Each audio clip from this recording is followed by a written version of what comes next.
spectacular, but let's start with that. Okay, so all we're going to do, we light this fire, we got to let the thing warm a little bit so the condensation will get off of it. This is just denatured alcohol with a couple of shop towels in there to create a little bit of a wick. There's some stuff that we found that we don't really know why they had it here, but we're trying it, called rainbow flames. You're supposed to put this in your fireplace to make it like pretty colors. So we sprinkled just a little of this on the shop towels to see if we could create some colors, because the alcohol burns really cleanly. So if you see some cool colors, that's what's going on in there. So right now, what have I got established here? Where's my inflow air? Where's my outflow? Right, got this door open, I got fresh air coming in here, combustion takes place, and the air is venting out here, or the smoke and gas is coming out here. Everything else is pretty closed up, and the fire is just going to set here and burn. Now if I close this off, that's going to change things a little bit in that I'm knocking down my outflow, I am adjusting my inflow, but I've basically lowered my neutral plane. So now, notice my fire seems to be dying down a little bit. I don't have quite as much, I've still got the same amount of air to be able to come in, but I don't have anywhere for it to go. So I'm not able to exhaust those products of combustion. Open this back, let it stabilize a little bit, and then we'll start to get the fire burning. But still, predominantly my combustion is taking place here where the air flow is, where the entrainment is. Now, if I want to get this to ignite, how should I do that? Open up the window. I got to get some air movement. I got to be able to create something happening over here. So if I come down here and open the door,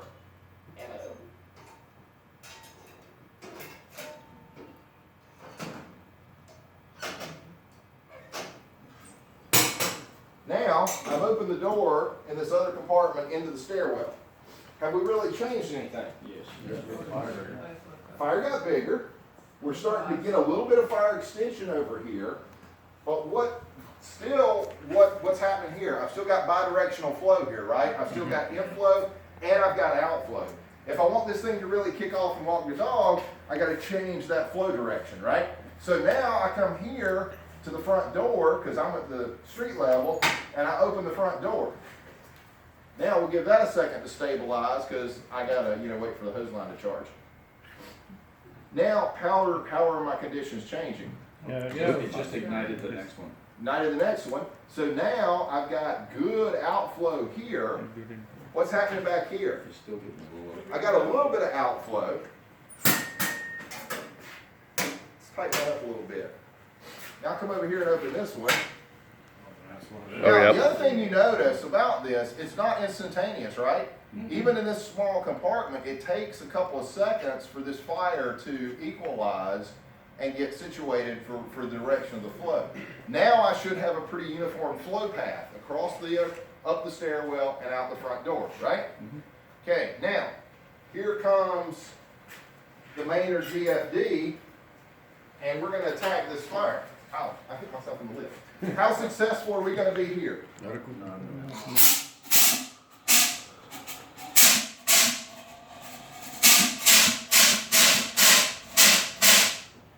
I put out anything? Nope. Almost put up the phone. Almost put out the front. Okay. Now, if I come over here, leaving that door open, how effective are we going to be?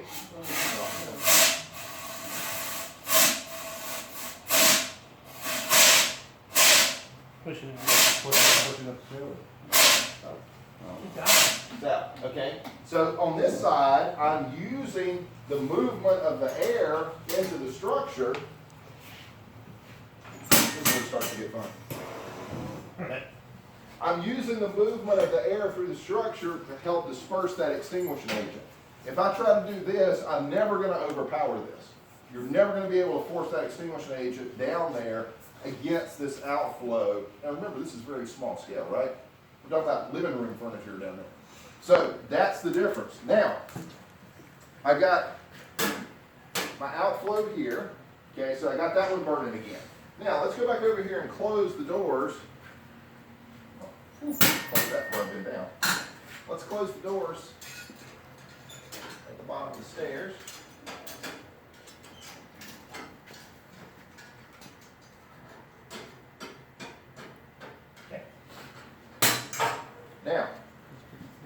Your firefighter responding to the fire. Everything's tightened up, okay? You say, hey, I'm going over here and look and see where the most amount of damage is. Now, where's this fire? You might have to get down low and see it. Where's this fire burning? Right there by the door. Is it burning over here on top of this? Burning right around the end of the vent. It's in the air. Yeah, yeah. Now look back there. Whoop. Close that down. Yeah, it's right down to the I'm gonna open this floor vent. So, It's out. That's out. Good job. Take two. You scared it. Okay, stand by.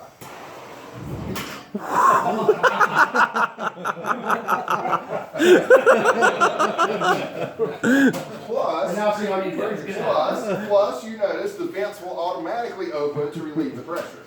That's why everything's not sealed up. Okay, so I got, oh, that was burning. Oh, I closed my doors, dang it. Hold on. yeah, when you relit it, pull it, move the vent right open. That's all for safety, it's okay. Okay. What I want to do is get this fire to come off of this fuel pan and come over here to the door. Yep. You see it burning at the door? Can you see it burning at the back door? Okay. Get a little bit on the trigger out. And sometimes I can do it like that. So, you see the fires come completely off that fuel, right? And it's burning over here at the door. Why is it doing that? For the air's That's coming where in. the air is. Air, heat, fuel. Plenty of fuel over here. It's hot. You know it's hot. We can open the door. It'll go right back over there. It'll come right back onto the pan. But if I choke this air down, the fire is coming back over and burn at the ventilation openings. If I open this ventilation opening over here, the fire's going to come there and it's going to, now it's really low, so it's like pulsing, like a little bit of a backdraft, right? All right, let's open this back up. We go out. Yep. I'm going to show you the floor. Doors open. Doors open. All right. Windows open. I want to open this vent in the floor and show you the same thing, so that if you've got the fire burning in the compartment and it's got floor-mounted heating ducts. Get in front of that because I'll set myself on fire. Okay, so.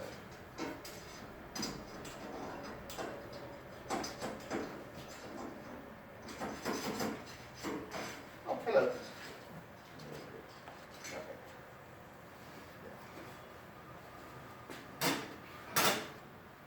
Now where's the fire going? Right to that Back fan. the vent, okay? So wherever you can get air in the structure, that's where we're going to have combustion taking place. Not necessarily where the fire. We all know that I ignited the fuel on that pan, right? That's not where this fire is taking place. That's not where the combustion is taking place. It's ventilation driven. Now, let's say we want to make this fire a little bit bigger, like that. Close this.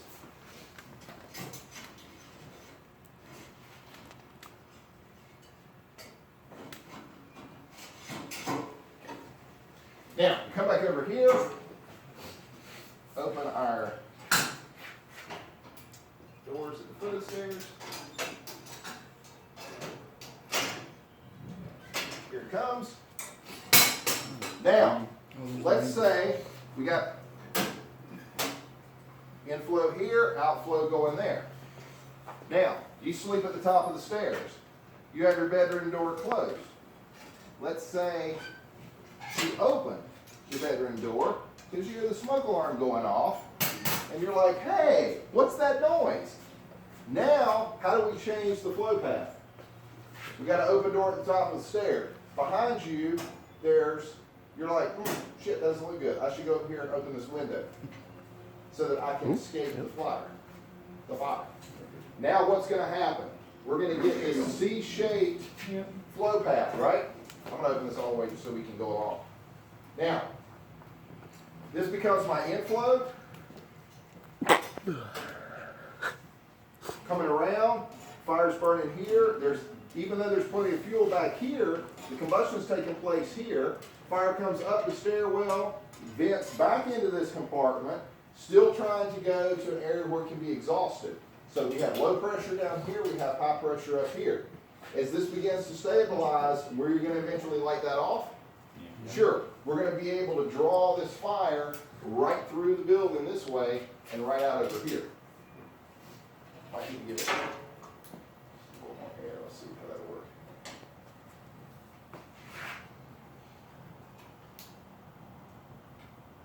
Give it a second, let it stabilize. Okay. Yeah.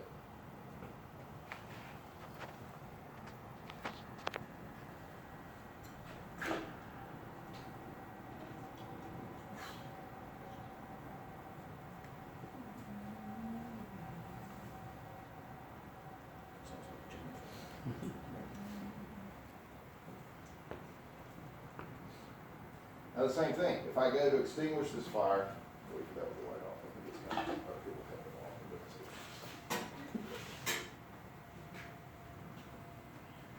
So now we open this window, I think that's burning, it's like it's starting to bubble.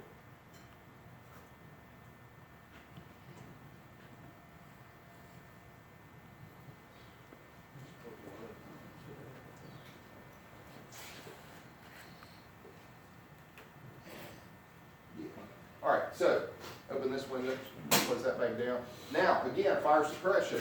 How effective are you going to be if this is where you decide to make your fire attack? Not very. No, not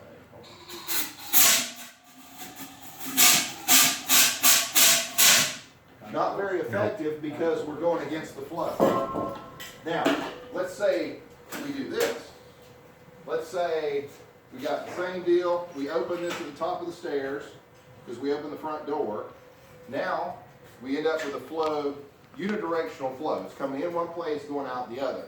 Bidirectional flow is what we get when we have this door open. We just have things coming in and out down here. I'm going to shut this down just for safety.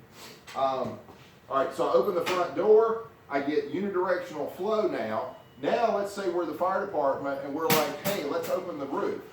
How's our fire conditions going to change? Just take off. Okay. So what do we do different? Introduce more oxygen. More, yeah. Now I've got inflow here and inflow here, right? You essentially just made a rocket stove. Right, exactly. So we open up the roof, we let all those products of combustion out. Maybe we even open this. So we got fire coming out both ways. So we go back and we're going to shut down the ventilation a little bit. We'll start to change. The fire's going to start to die back down because now, even though we have all this going on over here, we still have bidirectional flow taking place here, right? So if we want to put the fire out, and this is vented, I come back here and introduce my extinguishing agent.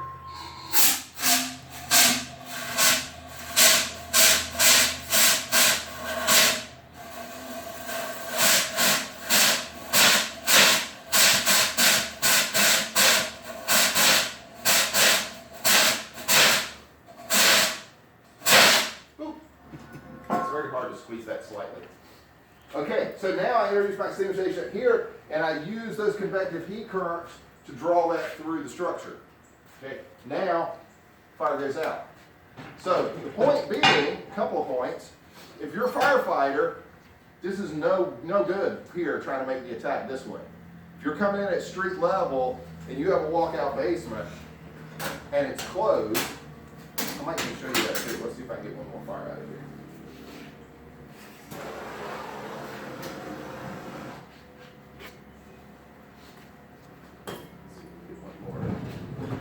I thought there was more should light off. Okay. I was like, this is very big. Okay. Let's say we're in this configuration. Oh, okay. Let's say we're in this configuration. We have limited downstairs. This is open at the street level. Cops have already shown up. They've kicked the door. Probably won't catch. They've kicked the door. And this is what you're confronted with. You got outflow coming out the front door. And this is essentially what had happened in the Cherry Road fire. The fire wasn't quite this big at the bottom. It was more like this. This opening wasn't quite as big, and this opening was shut down. So what happened to those guys, they come down the stairs to make a fire attack into this thermal column, get down about halfway, and the basement door breaches. Sliding glass door breaches. Now we're out of the pan here. How does that change the conditions here? Did you see that fire big change? They couldn't even open the nozzle. It was that quick. They were just enveloped because that, what was bidirectional flow now becomes unidirectional flow. So all this makeup air comes in, the fire is using it, the fire's a pump, unburned fuel, it's being vented, and then it comes out here. And again, if you're responding, you're gonna have limited, now you're gonna power it with this, but you're gonna have limited to no success trying to make your fire attack here because you're against the thermals. Everything you put in there is coming right back in your face, even my CO2. Okay, come around here from the yard, perhaps. Interject your exit.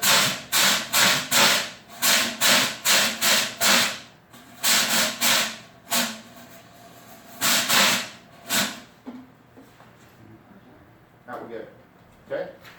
Plus you get this really cool snow effect. Y'all probably never seen that in Maine. Okay, so points here are, got boiling alcohol. Kind of the takeaway teaching points for this for you guys are, it's very hot. You're welcome to come and look at it, but don't touch it. Takeaway points are bidirectional flow, unidirectional flow. From a firefighting perspective, where you're making your attack is hugely important. From a fire investigation perspective, where you have ventilation openings, you're going to have more significant damage there. You just have to evaluate that within the totality of the circumstances of the fire.